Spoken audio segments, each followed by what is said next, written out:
Hi மக்களே, 9வது வாரம் வெத்தலை தீபம் போடுறதுக்காக நம்ம வீட்டு முருகர் ரெடி ஆகிட்டுருக்காங்க. காலையில் ரொம்ப நேரத்தோடு எழுந்திரிச்சு எல்லாம் சாமி ரூம்பு எல்லாமே க்ளீன் பண்ணிவிட்டு இன்றைக்கி முருகருக்கு பால் அபிஷேகம் மட்டும்தான் பண்ணுறேன். நம்ம அபிஷேகம் பண்ண நம்ம வீட்டில் வச்சு கும்பிட்ற விக்கிரகத்துக்கு நம்ம உயிர் கொடுக்குற மாதிரி தான். இது கரெக்டாக 4 மணிக்கு எழுந்திரிச்சு எல்லாமே ரெடியாகி விளக்கு போடுற டைம் வரப்போ கரெக்டாக 6 மணிக்கிட்ட வந்துருச்சு. அவ்வளோ நேரம் ஆயிடுச்சு. ஒவ்வொன்றையும் பார்த்து வாசலை கழுவி எல்லாமே மாடிப்படி எல்லாமே கழுவி விட்டுட்டு எல்லாமே முடிச்சுட்டு விளக்கு போடுற டைம் கரெக்டாக 6 மணி ஆயிடுச்சு. அந்த டயத்தில் தான் நான் வெத்தலை தீபம் போட்டு 6 to 7 கும்பிட்டேன்.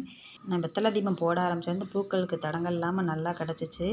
எனக்கு இந்த தடவை பூ கிடைக்கல, அவ்வளோவா பூக்காரங்க வரவும் இல்லை, வாங்க முடியலை. இருந்த ரோஸை மட்டும் போட்டு வெற்றிகரமாக 9வது வாரம் வெத்தலை தீபம் முடிஞ்சிருச்சு. நம்ம வீட்டு முருகரை பாருங்கள், கவனித்து நல்லா சிரித்த முகமாக இருக்கிற மாதிரி இருப்பார்.